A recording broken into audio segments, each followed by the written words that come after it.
네, 이제 오늘 기독교 윤리학 시간입니다. 다시 오랜만에 기독교 윤리학 시간으로 돌아왔는데, 이제 오늘부터는 우리가 그전까지는 가정윤리와 생명윤리, 성윤리를 중심으로 살펴왔다면, 이제 오늘부터는 우리가 좀 직업윤리나 사회윤리, 경제윤리 이쪽 분야를 다뤄보려고 해요. 그래서 오늘은 그 첫 번째 시간으로 사유재산제도에 대한 부분을 다룰 것이고, 이제 다음 주부터 쭉쭉쭉 이어서 그럼 뭐 일과 휴가, 은퇴 이런 문제도 성경적 윤리로 판단을 해야 돼요.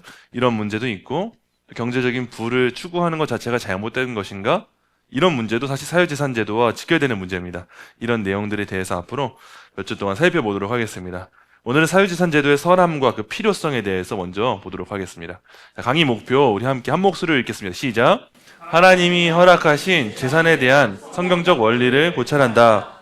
자유재산제도가 제8계명의 전제임을 확인하고 재물을 탐하는 물질만능주의와 재물 자체를 죄악시하는 금욕주의 그리고 비성경적인 번영 모금의 극단을 경계하며 하나님 앞에서 결산해야 할 성직이적 책무와 이 땅에서 가치를 창출하는 문화 능력의 사명을 확립한다. 네, 이제 오늘은 우리가 재산에 대한 성경적 원리를 고찰하려고 하는데 사유재산 제도가 8계명의 전제래요. 8계명이 뭐예요? 이게 계명 갑자기 물으면 갑자기 생각이 안 나는데 도둑질하지 말라라는 계명. 도둑질하지 않으려면은 각 개인의 소유가 있어야 도둑질할 게 있을 거 아니에요. 그렇기 때문에 이미 8계명 자체가 각자 갖고 있는 사유 재산에 대해서 인정하고 전제하고 있는 거예요. 이런 걸 우리가 확인하고 재물을 탐하는 물질 만능주의 이건 잘못된 거죠. 또 반대로 재물 자체를 제약시하는 금욕주의도 잘못된 거예요. 이런 상황 가운데 기독교는 이상하게 세상 문화와 결합해서 번영복음이라는 걸 드러내 보이기도 했는데 이런 잘못된 것들을 우리가 제대로 알고 그럼 우리가 어떻게 청지기적 책무를 다하고 이 땅에서 가치를 창출할 수 있을까? 이거에 대해서 한번 살펴보도록 하겠습니다.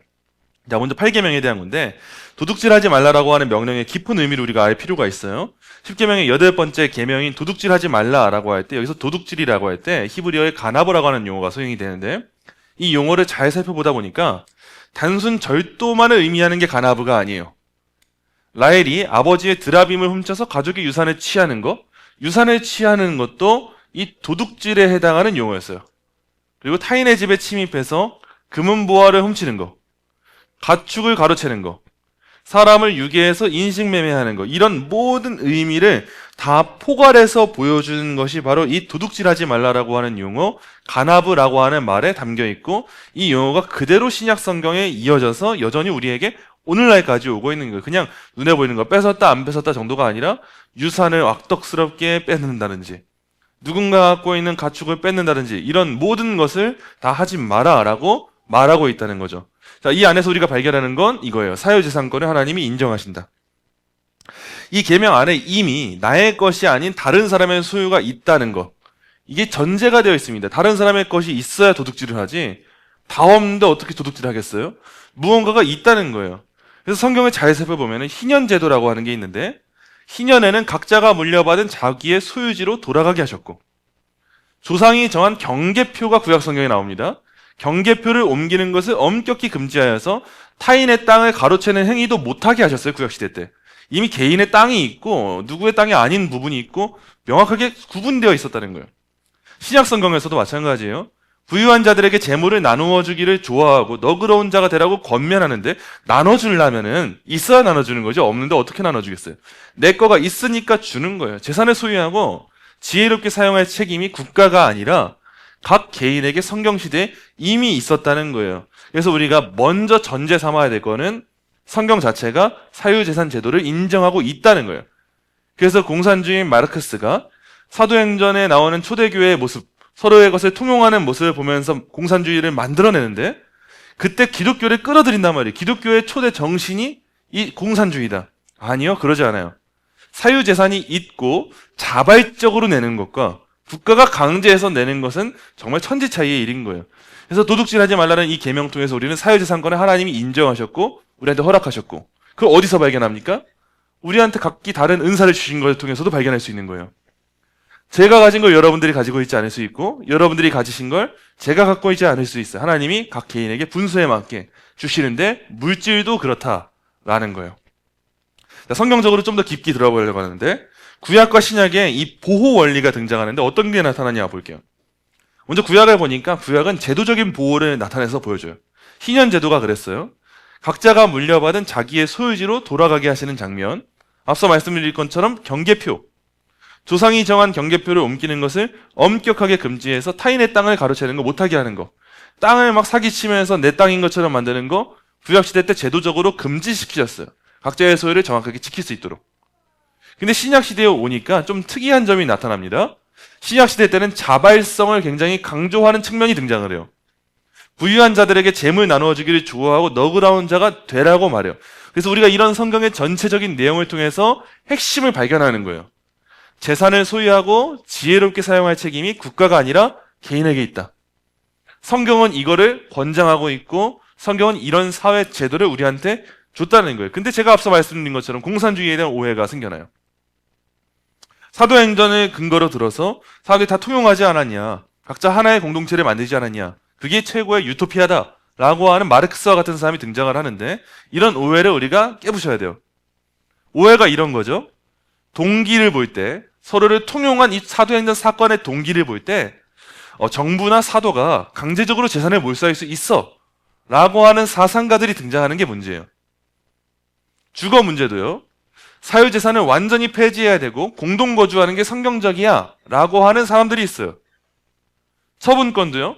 모든 소유권에 교회를 기속시켜야 돼. 모든 소유권은 다 교회가 가져야 돼 라고 하는 공산주의와 기독교 사상을 결합시킨 사람들이 사상가로 일부 등장합니다. 근데 성경적으로 보면은 진실은 그러지 않아요. 초대교회가 했었던 그 아름다운 모습의 동기가 뭐였냐? 자발성이었어요. 성령의 역사로 인해서 성도들의 자발적인 사랑의 표현이 이 초대교회 때 나왔던 거예요. 서로의 것을 통용하고 가난한 자를 돌봐줬던 거. 그 당시에 주거 문제를 보니까요. 소유가 지속이 되었어요. 여전히 그들의 집에서 모였어요. 그들의 집이에요. 그들의 소유의 집. 남의 집. 국가가 소유한 집.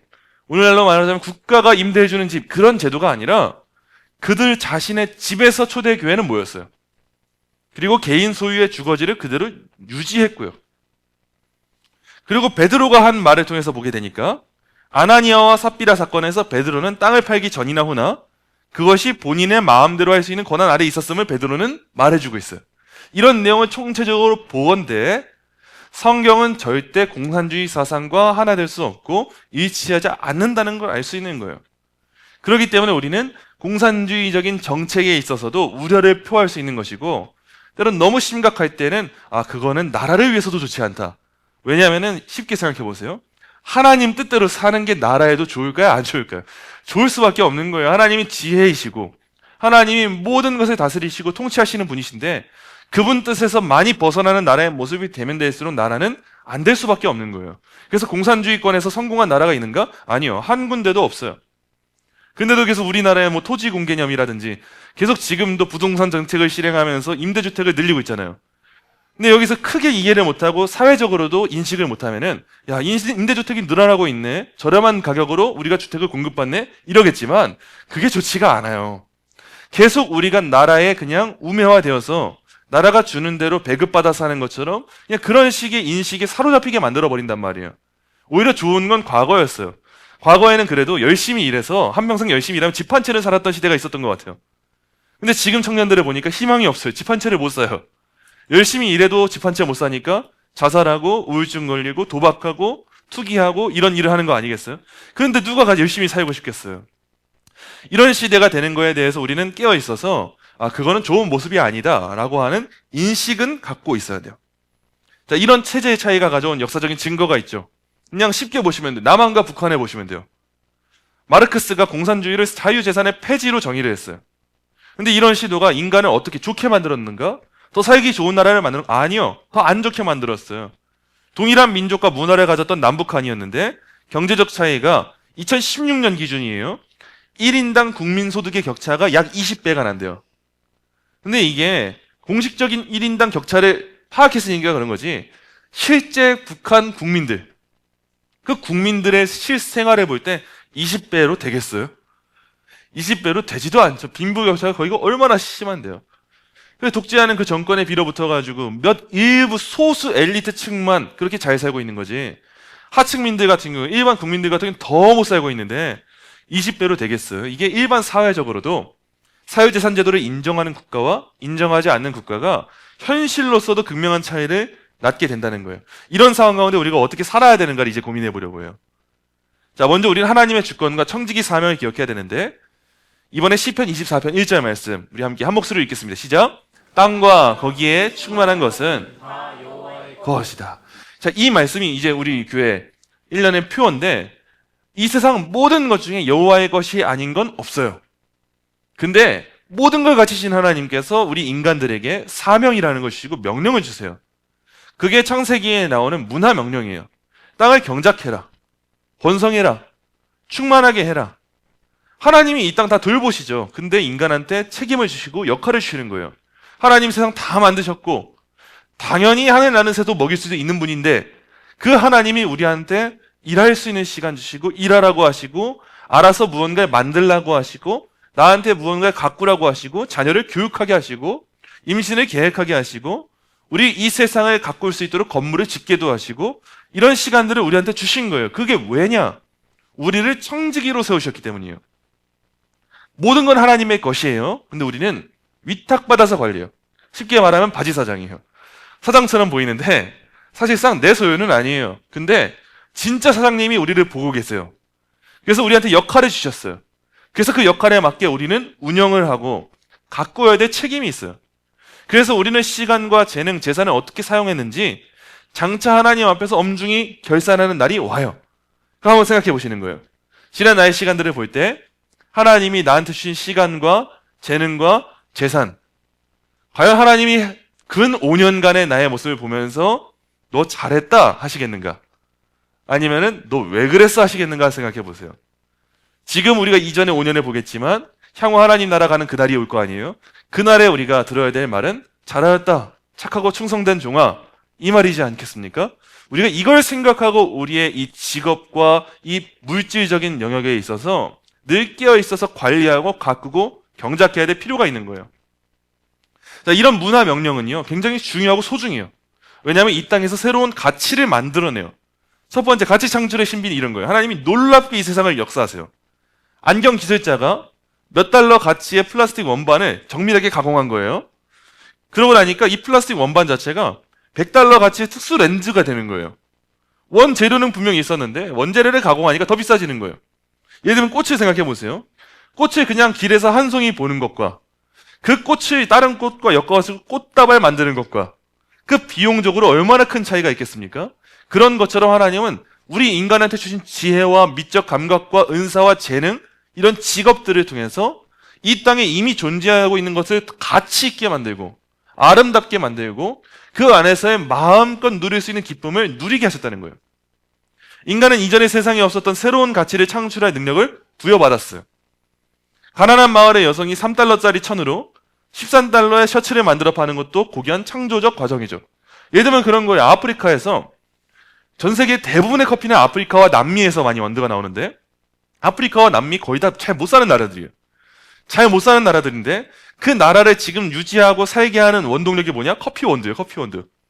에티오피아 같은 경우만 해도 전 그 나라에 있는 대부분의 국민들이 이 커피 사업, 커피 농장 이런 거에 많이 참여를 하는데 이 커피 원두에도 등급이 있다는 거예요. 그래서 1단계부터 7단계부터가 있는데 5단계부터 7단계는 국민들이 못 먹는데요. 왜냐하면 5단계부터 7단계의 원두는 다 수출하는 거예요. 전 세계에.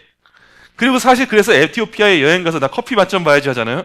에티오피아에 갔다가 우리나라보다 맛없는 커피를 맛보는 거예요. 근데 그 국민들이 하는 일이 뭐겠어요? 하나님이 주신 이 커피콩, 그 원두를 그냥 가만 놔두고 묵혀두는 게 아니라 이 커피콩을 어떻게 맛있게 볶을 수 있지? 어떻게 더 잘 재배할 수 있지? 이렇게 생각하고 가꾸고 가공할 때 그 커피콩의 원두의 가치가 몇십 배가 되는 거잖아요. 그런 것처럼 하나님은 우리한테 이런 것들을 할 수 있는 그 재능을 주셨고 이걸 통해서 돈을 벌 수도 있게 하셨고 이걸 통해 세상을 더 번영시킬 수도 있게 하셨다는 거예요. 이게 얼마나 신비로운 거예요. 5,000원짜리가 5만 원이 되고 5만 원짜리가 50만 원짜리가 되는데 오늘은 명품 가방 생각해 보세요. 그 가방의 원가는 뭐 얼마 하겠어요. 근데 그 안에 있는 브랜드의 가치, 그 안에 있는 천의 그 재질 이런 것들을 통해서 달라지는 거잖아요. 이런 거를 우리가 볼 수 있다는 거예요. 그래서 그런 점에서 우리가 둘째로 느끼는 게 이거예요. 성취와 기쁨과 동기예요. 성취의 기쁨을 느끼고 동기가 생겨요. 사유재산권을 보장할 때 사람들이 노동의 열매를 누릴 수 있다는 소망을 주게 됩니다. 그래서 생산과 발명의 동기를 부여해요. 왜 생산하고 왜 발명해요? 돈 벌려고. 돈 벌어보니까 더 좋거든요. 돈이 없어서 좋을 때도 있죠. 근데 없어서 좋을 때보다 일반적으로는 있어서 좋을 때가 생각보다 많아요. 더 쾌적해요. 그러다 보니까 사람들이 생산하려면 열심히 살아야 되는데 왜 열심히 사냐? 돈 안 벌 거면 열심히 왜 살겠어요? 돈 벌어야 되니까. 발명도 왜 하겠어요? 돈 벌어야 되니까. 그렇게 생산한다는 거예요. 그래서 공산주의가 망할 수밖에 없어요. 사람들이 다 똑같이 일해가지고 똑같이 벌고 결과가 정해 있는데 누가 열심히 하겠어요? 어차피 내가 열심히 살아봤자 계급사회를 못 뛰어넘어요. 그럼 누가 열심히 하겠어요? 우리나라 조선시대를 생각해 보세요. 조선시대 때 이미 계급사회이기 때문에 해봤자 평민이고 해봤자 그냥 상놈이었던 거예요. 그럼 상놈이 아무리 머리가 똑똑해도 누가 공부를 하겠어요? 평생 살아봤자 똑같은 인생인데. 이런 사회에서는 변화를 누릴 수 없고 기쁨이 없고 발전이 없어요. 근데 사유재산을 보장하고 이 자유가 보장이 될 때 열심히 한 사람이 많이 가져가고 열심히 좋은 아이디어를 낸 사람이 크게 성공하는 사회가 될 때 모든 사람들이 이 안 좋게 보면 경쟁사회지만 좋게 보자면 발전하고 개발할 수 있는 기회가 되는 거예요. 그래서 이는 인간이 단지 짐승처럼 생존을 반복하는 존재가 아니라 하나님의 형상에 따라 무언가를 성취하며 하나님의 영화롭게 하는 존재임을 증명하는 거. 그래서 이런 유익들이 있다는 걸 우리가 알고 이 사유재산 제도를 봐야 되는 거예요. 자, 대신 우리가 조심해야 될 게 있겠죠. 재물에 대해 생각할 때 첫 번째로 우리가 물질 만능주의와 돈을 사랑하는 죄는 조심해야 돼요. 물질 자체는 선해요. 그 자체가 잘못된 게 아니라 돈이라고 하는 건 가치가 중립적이에요. 좋을 수도 있고 안 좋을 수도 있어요. 근데 돈을 사랑하는 것은 일만하게 뿌리가 되고 사람을 파멸로 이끌어요. 그래서 과거에 우리 교회에서 잠깐 다뤘었는데 저는 어거스틴이 사용하는 개념을 너무 좋아해요. 어거스틴이 크게 설명했던 게 이거예요. 사용하는가 향유하는가, 이 용어의 차이가 있거든요. 향유한다는 건 일종의 예배처럼 사모하고 갈망하면서 내 마음을 두고 사랑하는 걸 향유한다고요. 근데 사용하는 건 뭐냐? 그 향유를 위한 도구가 되는 게 사용이래요. 그래서 어거스틴 같은 경우에는 우리는 하나님 나라를 향유해야 되고 그 하나님 나라를 위해 이 세상에 있는 모든 것들은 사용해야 된다라고 하는 개념을 내놓았어요. 돈이 바로 그 개념이에요. 돈은 너무 유익하고 편리하고 좋아요. 근데 돈을 향유하게 되는 순간 우리는 하나님 나라와 이 세상 모든 것들을 사용하게 될 거예요. 근데 우리가 마음에 굳건하게 하나님 나라를 향유하는 순간 돈도 사용하게 되는 거예요. 그런 관점을 가져야지 돈을 사랑하면 우리는 파멸로 간다는 거예요. 그래서 재물이 늘어날 때 거기에 마음을 두지 않는 훈련이 필요하고 이를 위해서 중요한 게 뭐냐? 궁핍한 형제를 볼 때 마음을 닫는다면 우리 안에 하나님의 사랑이 거한다고 할 수가 없대요. 성경은 이렇게 교훈하고 있어요. 그래서 가장 좋은 훈련이 뭐냐? 나한테 재물이 늘어날 때 궁핍한 사람을 보면서 긍휼의 마음이 들고 도와주는 거. 왜요? 하나님이 나한테 돈을 주신 이유도 뭐냐? 섬기라고 주신 거거든요. 하나님 나라를 위해서 주신 거거든요.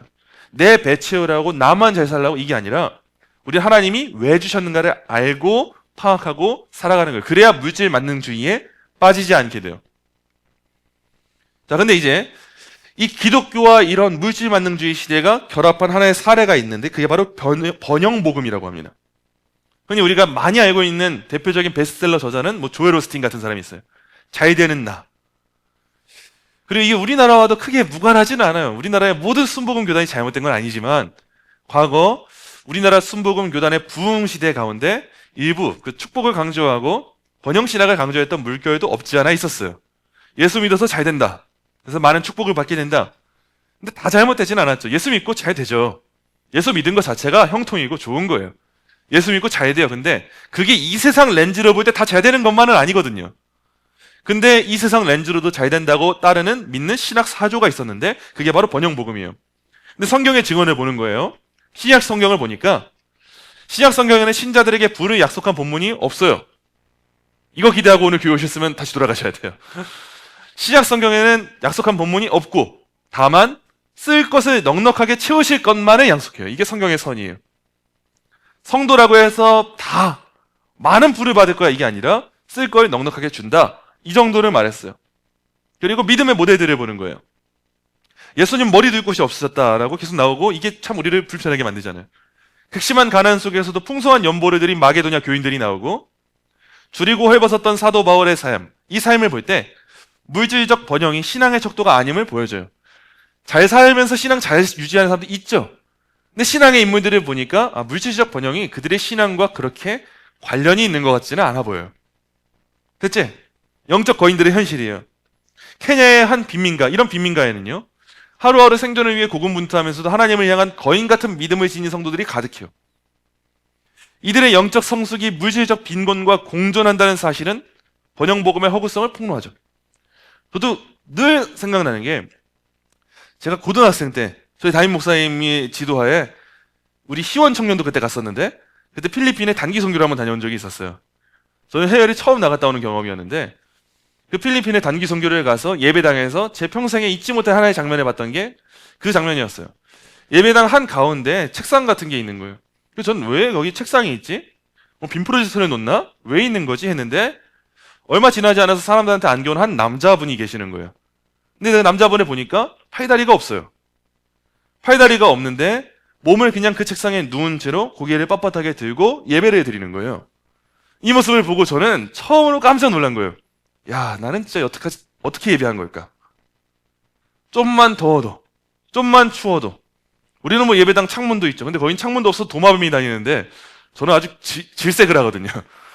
예배 집중이 안 되는 거예요. 근데 그런 환경에서도 너무 얼굴이 해맑아요. 슬픔이 없어요. 마치 천국을 본 사람처럼 해맑은데 그 예배에 감격이 있는데, 그런 분들을 보면서 야, 나는 어떻게 신앙생활 하는 거지? 라고 하는 생각이 들더라고요. 마찬가지예요. 돈이 있어서 신앙이 유익이 될 때가 있고 돈이 없어서 신앙이 힘들 때가 있죠. 근데 신앙이 있을 때 무조건 돈이 있어서 신앙이 있는 게 아니라는 거예요. 돈이 없어도 신앙생활을 잘하는 분은 있다라는 걸 볼 때 이런 번영복음을 내놓는 사람들의 이 궤변들은 사실 진짜 거짓 가르침에 가깝다는 거예요. 예수 믿고 잘 되는 사람 많이 있어요. 맞아요. 성경적 원리로 기업을 운영했더니 잘 된대요. 그럴 수 있죠. 성경적 원리가 제일 큰 지혜니까. 근데 어쩌다 한 명은 안 되는 사람도 있는 거예요. 근데 그래도 중요한 건 뭐냐? 그래도 예수 믿으면 되는 거예요. 그게 우리 기독교 윤리의 핵심이에요. 그래서 비교해보자면 이런 거예요.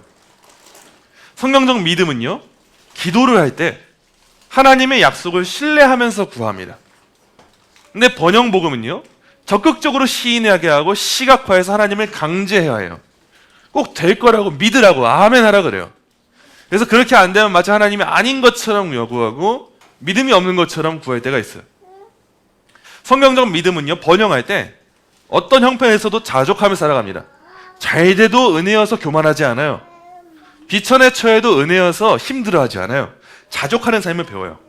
근데 번영복음을 따를 때 오직 물질적 풍요만이 영적 성숙의 증표가 되는 거예요. 그러니까 교회 안에 가난한 사람이 있잖아요. 그 사람은 믿음이 없는 거예요. 믿음이 없고 기도 안 해서 가난한 거예요. 가난의 문제를 끊지 못하는 거예요. 과거 우리나라에 유명했던 이단들을 사례로 들자면 아직 가게에 흐르는 저주를 끊지 못한 거예요. 조상 때부터 오는 그 저주를 끊지 못해서, 가난의 그 저주를 끊지 못해서 지금 너도 가난하다, 그러니까 빨리 기도하고 끊어야 된다, 이런 식으로 가르치는 거예요. 성경적 믿음을 가질 때 우리가 드릴 때 하나님께 드리는 것은 복 주신 것에 비례해서 후하게 드립니다. 자발적으로. 내게 이렇게 많이 주셨는데 제가 왜 감히 못 드리겠습니까? 후하게 드려요. 근데 번영복음을 믿고 따를 때 보상을 바라고 무리하게 드려요.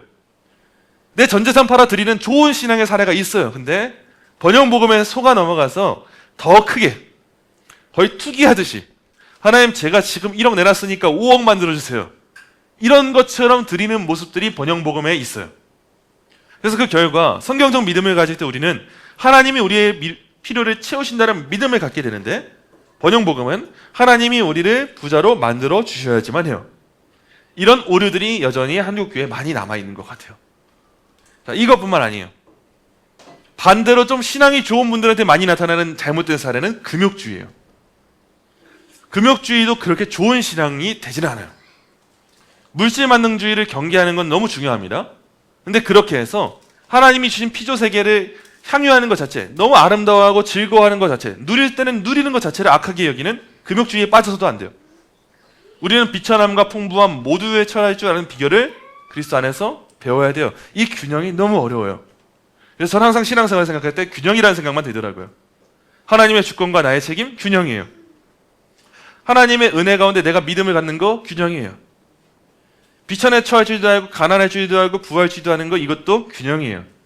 그래서 우리가 물질 만능주의에 사로잡혀서도 안 되지만 또한 더 나아가 하나님 주신 걸 누리지 않으면서 나는 평생 동안 그냥 예배당에서 기도만 할 거야. 이것도 어떻게 보면 사명제처럼 보여도 어떻게 보잖아요?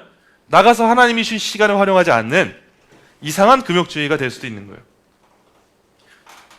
근데 저 최근에 저는 이번 주에 장례가 있었다 보니까 장례를 치르면 회의주의가 오는 것 같아요.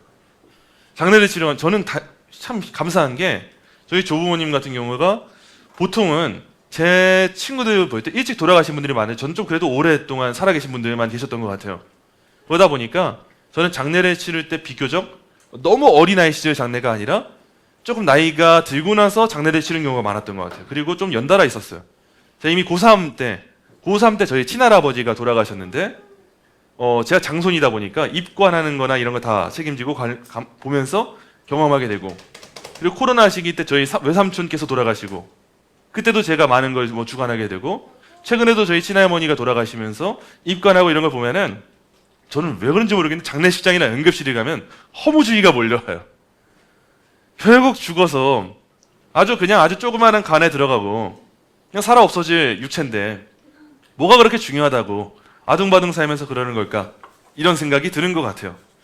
그리고 그 안에 관을 꾸며서 뭐 할 것이며, 좋은 관에 들어가서 뭐 할 것이며, 유골함이 좋아서 뭐 하겠는가, 이런 생각이 드니까 저희 안에서 거의 장례식 기간은 허무주의에 와서 금욕주의가 되는 것 같아요. 근데 그러다가도 생각을 바꾸는 거예요. 그런데도 하나님은 나한테 무슨 일을 맡기실까? 우리 성도들의 인생이 그런 것 같아요. 이 균형인 것 같아요. 어쩔 때는 성경을 보면서 솔로몬의 이 말을 보면서 헛되고 헛되도다 할 때 맞아. 다 헛돼. 다 필요 없어. 무슨 의미가 있어. 근데 어쩔 때는 좀 열받아요. 너는 다 가져봤으니까 헛되다고 하지. 너는 다 해봤잖아. 너는 그렇게 많은 걸 누려봤으니까 헛되다고 하지. 나는 누려보지도 않았는데 뭐가 헛돼. 너무 좋은데. 이런 생각도 들어요. 근데 그러다가도 교정이 되는 것 같아요. 그래서 신앙생활이 어려운 것 같아요. 그냥 한쪽 길에 극단적으로 치우치는 신앙은 쉽습니다. 비교적. 그냥 머리 밀고 수도원 들어가는 건 비교적 쉬워요. 아니면 이 세상을 너무 사랑해도 되는 건 너무 쉬워요. 근데 우리가 이 마지막 문장이 너무 중요한 거예요. 비천함과 풍부함 모두에 처할 줄 아는 비결을 그리스도 안에서 배워야 돼요. 그래서 어려워요. 다른 세상의 누구, 존리 이런 사람한테 배우면 비교적 쉬워요. 근데 나와는 너무 상극인 분이에요.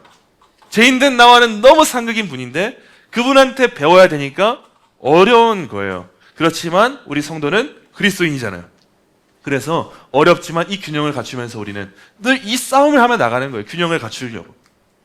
자, 마지막 부분이에요, 이제. 그럼 우리가 지혜로운 청지기직을 실천하기 위해서 어떻게 해야 되는가? 첫 번째는 가족에 대한 책임을 감당해야 돼요. 가족의 기본적인 필요, 음식이나 의복이나 주거 등 이런 것들을 채우기 위해 재물을 사용하는 것은 세속적이고 욕심이 가득한 게 아니에요. 하나님이 하라고 하신 건데 나는 가장인데 기도해야 되니까 일 안 하고 기도만 할 거야. 이런 거는 죄악입니다. 하나님이 하라고 하신 영역에서 열심을 다해서 살아야 돼요. 그래서 사도 바울이 누구든지 자기 친족, 특히 자기 가족을 돌보지 아니하면 믿음을 배반한 자요, 불신자보다 더 악한 자니라 라고 엄중히 경고했어요. 그 성경에 나오는 직분자들에 대한 부분을 보면은 보통 대개 가족을 잘 돌보는 자들이 나옵니다. 가족을 잘 돌볼 수 있는 사람이어야 맡겨진 영혼도 잘 돌볼 수 있어요. 그런 점에 있어서 저는 카톨릭이 크게 와닿지가 않아요. 신부님들이 결혼 안 하고 금욕적인 삶을 살고 대단한 분들 많거든요. 근데 그래서 그런지 과연 그 신부님들이 영혼을 돌볼 때 얼마나 많이 돌볼 수 있을까 하는 우려감은 있어요. 하나님께서는 가장 먼저 누구에게나 성도들에게도 직분자들에게도 하나님께서는 자기 가족을 돌보는 책임을 항상 강조하세요. 그래서 특히나 남전도회 같은 경우에는 더욱더 깨어있어서 내가 먼저 나의 가족을 돌보는 최고의 필요를 제공하는 거, 이게 하나님이 나한테 요구하신 사명이구나, 이런 관점을 갖고 우리가 땀 흘려 벌어서 가족의 식탁을 책임지는 일, 이걸 감당하는 게 지혜로운 청직이에요. 둘째, 분배를 잘해야 돼요. 나와 가족의 기본적 필요를 넘어선 재물에 대해서는 최소 생계에 대한 그런 게 다 준비가 됐어요. 생계는 이미 굴러가고 있어요. 그러면은 그 이외에 넘어갈 것도 생각을 해야 돼요. 얼마나 교회 헌금하고 얼마나 저축하고 얼마나 투자해야 되는가, 이런 것에 대해서 하나님의 지혜를 구하는 게 많이 필요합니다. 특히나 헌금에 대한 부분이 요즘 시대에는 크게 중요하게 여겨지지 않는 것 같아요. 특히나 요즘 시대에는 다들 뭐가 그렇게 깨어있게 됐는지 주일 성수 문제 놓치게 됐죠. 11조 문제 놓치게 됐죠. 근데 이거는 중요한 부분을 너무 놓치고 있는 거예요.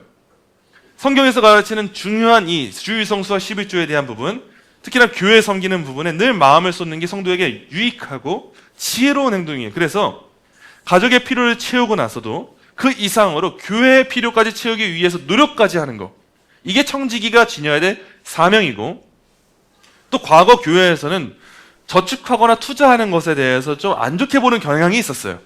그래서 누군가가 저희는 알차게 펀드를 모으고 저축하고 있어요, 아니면 장기적으로 멀리 내다보면서 주식을 투자하고 있고 뭐 하고 있어 하면 교회 안에서는 거의 금기어였어요. 하면 안 돼. 그거 다 도박이야. 안 돼, 안 돼. 알아보지 않고도 그냥 다 도박이고 안 된다고 했는데, 아니요. 하나님께서는 오히려 선하게 활용할 수 있도록 우리한테 시간과 재능과 물질을 주셨어요. 그래서 우리가 몇 주 후에도 좀 다뤄보고자 하는데, 주식 같은 분야도 주식을 여러분 이웃사랑의 측면으로 적용할 수 있다는 점 아세요? 주식이 뭘 하는 거냐? 주식은 우리가 너무 과도한 투자의 목적을 두어서 문제지, 원래 주식의 본래 목적은 기업의 운영을 위한 자금을 일반 서민들이 제공해주고 이후 그 제공해준 비용에 대한 그 이익을 나한테 일부분 배정해주는 거, 배당해주는 게 주식이에요. 잘 생각해 보세요. 어떤 대기업에다가 주식을 우리가 샀어요. 그래서 우리가 내준 그 돈을 가지고 기업이 운영이 되는 거예요. 그러면은 그 기업 아래에 있는 딸린 식구들이 얼마나 많아요? 그 딸린 식구들도 유익을 볼까요? 안 볼까요? 보게 되죠. 이런 관점에 있어서 원래 엄밀하게 들어가면은 주식이라는 게 원래는 열심히 해야 된다라고 하는 관점이 기독교 윤리 쪽에 있어요. 근데 왜 그런지 모르겠는데 한국은 유독 너무 도박성으로 주식을 해요. 그러다 보니까 교회 안에서 주식을 선하게 할 것을 권장하는 게 어려운 점이 없지 않아 있는 것 같아요. 한국이라는 문화 특성상. 근데 그럼에도 불구하고 열심히 다해 저축하고 물질을 불릴 수 있는 거, 그것 또한 우리가 달란트 비율을 생각하시면 돼요. 어떤 종은 그냥 땅에 묻어두고 끝인데, 어떤 종은 열심히 관리해가지고 불린 그 달란트를 주인에게 다시 전달해 주잖아요. 이런 것처럼 우리의 재물을 잘 관리할 수 있는 능력을 키우는 거, 이것도 성도로서 책임을 다해서 하는 과정이 필요하다라는 거예요. 이거는 좀 더 긴밀하게 다뤄야 되기 때문에 우리가 몇 주 후에 더 제대로 다뤄보도록 할게요. 자, 세 번째, 가난한 자를 향한 긍휼의 마음을 잃지 않고 가져야 돼요. 요한일서 말씀 보니까 누가 이 세상의 재물을 가지고 형제의 궁핍함을 보고도 도와줄 마음을 다지면 하나님의 사랑이 어찌 그 속에 거하겠느냐라고 기록이 되어 있어요. 재산을 가진다는 것은 양날의 검이에요. 너무 좋고 유익한 점도 있지만 때로는 우리의 마음이 빼앗기게 하는 가장 큰 시험거리가 되기도 합니다. 물질에 우리가 안 넘어가면 좋겠지만 물질보다 강한 유혹거리가 없는 것도 사실이에요. 그렇기 때문에 늘 우리는 재산을 하나님이 주셨다면 왜 주셨을까? 그냥 나 잘 먹고 잘 살라? 아니구나. 이 물질을 가지고 무언가 하라고 하신 사명이 있구나. 이 관점으로 늘 이해해서, 특히나 가난한 자를 위해서, 구제 사역을 위해서 하나님이 나한테 맡기신 영역이 있겠구나, 이걸 기억하면서 재산을 활용해야 된다라는 거예요. 자, 마지막이에요. 이제 겉면. 자, 앞에 보이는 내용 우리 함께 한 목소리로 읽겠습니다. 시작. 우리는 비기독교적인 문화의 두려움이나 이심에 따라 열정해서는 안 됩니다.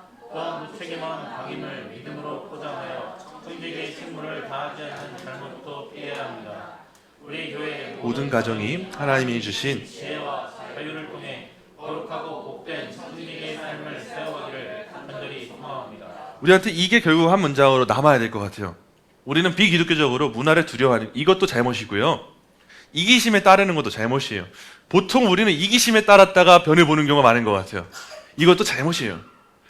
근데 또 반면에 무책임한 방임을 믿음으로 포장하는 것도 좋지 않습니다. 하나님이 나한테 물질 주시고 재능 주시고 시간 주셨는데 나는 믿음으로 사는 거야 라고 하면서 아무것도 안 하는 거, 이것도 선한 게 아니에요. 우리는 청지기의 책무를 다해야 돼요. 그래서 그 이상으로 나아가면서 저와 여러분 모두 이 마음을 가져야 돼요. 우리 교회 모든 가정이 하나님이 주신 지혜와 자유를 통해 거룩하고 복된 청지기의 삶을 세워가기를 소망하고, 가능하다면 내가 그 일을 돕는 사람이 되어야겠다라는 마음을 가져야 돼요. 가능하다면 내가 우리 교회에 연약한 지체가 있을 때 내가 돕는 사람이 되어야겠다, 이 마음을 가져야지 내가 받는 사람이 되어야겠다 이러면 되겠습니까? 그건 좋지 않아요. 나라가 계속 재난지원금 뿌리고 뭐하고 할 때 그거 받는 사람 되는 게 좋은 게 아니라 어려운 사람 돕는 사람 되는 게 좋은 거예요. 그냥 꽁돈 생겼다 잘 됐다, 지금 왜 꽁돈 주겠어요? 선거 앞뒀으니까 주는 거지. 그게 무슨 꽁돈이야? 앞으로 우리가 내야 될 세금인데. 이게 좋은 게 아니고 우리가 마땅히 먼저 가진 사람이 되어서 먼저 베풀 수 있는 사람이 되는 거. 교회 안에서 내가 먼저 손을 내밀 수 있는 사람이 되는 거. 내가 먼저 필요를 볼 수 있는 사람이 되는 거. 하나님이 그런 사람이 되라고 우리한테 자유를 주시고 사유재산을 주신 거예요.